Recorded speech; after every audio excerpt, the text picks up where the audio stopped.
Bonjour tout le monde, bienvenue sur cette nouvelle vidéo. On va s'intéresser à Power BI et on va voir comment faire des mesures dynamiques. Donc je vous montre, ici par exemple j'ai un taux de change avec un montant total et quand je vais cliquer sur une devise, eh bien ça va convertir une mesure et donc quand je change ma devise, ça recalcule automatiquement en fonction de ma sélection et en plus vous voyez le titre également va se personnaliser en fonction de la sélection. Donc quand je clique sur une devise, ça change et le titre et le montant total par rapport à la valeur du taux de change.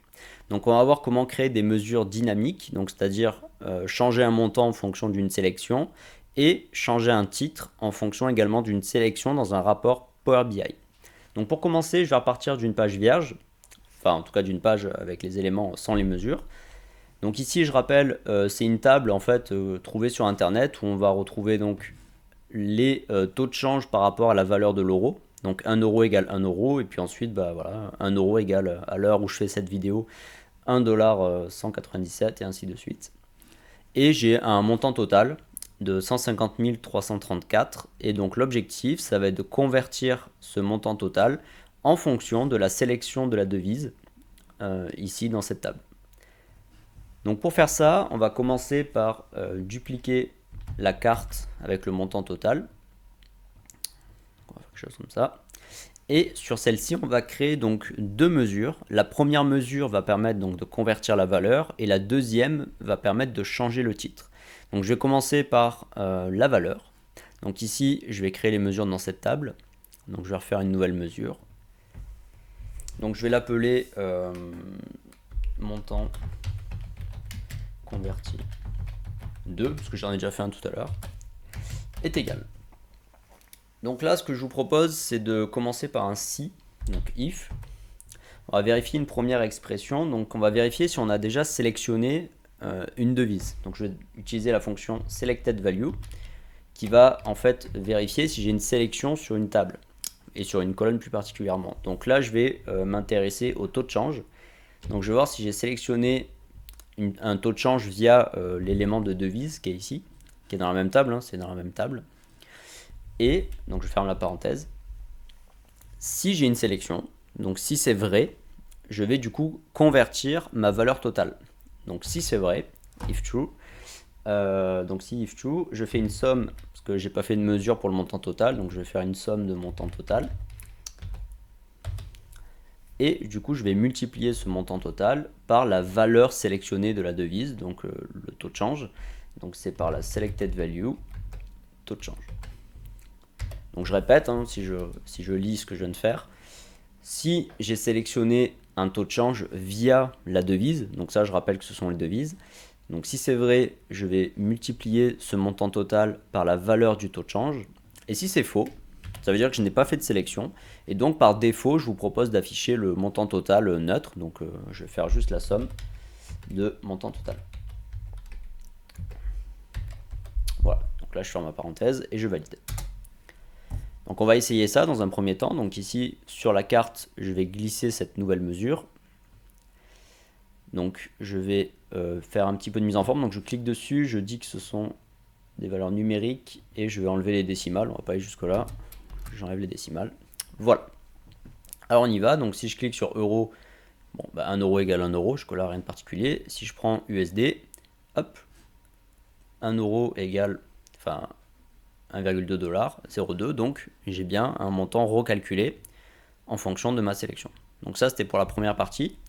Donc ici on a créé une seule mesure qui va en fait varier, qui va se recalculer en fonction de la sélection de l'utilisateur. Donc ce qui est intéressant, c'est que c'est vraiment l'utilisateur du rapport Power BI qui va créer en fait la condition dans la mesure.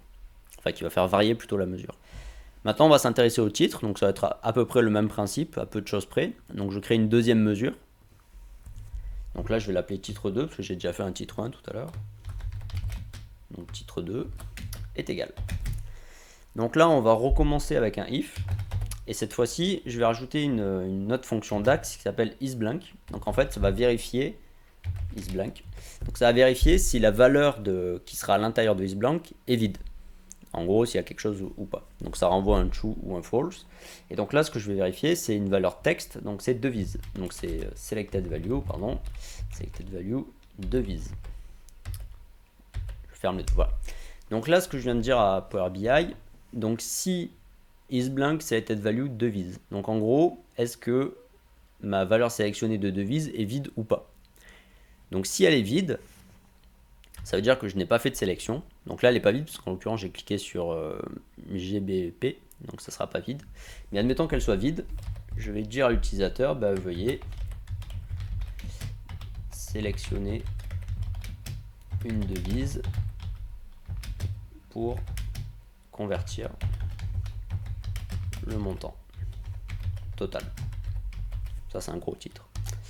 Donc ça, c'est dans le cas où je n'ai pas de sélection. Maintenant, si j'ai fait une sélection, donc dans ce cas-là, si c'est vrai, enfin si c'est faux en l'occurrence, donc j'ai une sélection, je vais dire plutôt donc montant converti en, et là je vais utiliser le sigle et pour ajouter autre chose, donc et selected value de devise. Donc je ramène en fait la devise sur laquelle j'ai cliqué.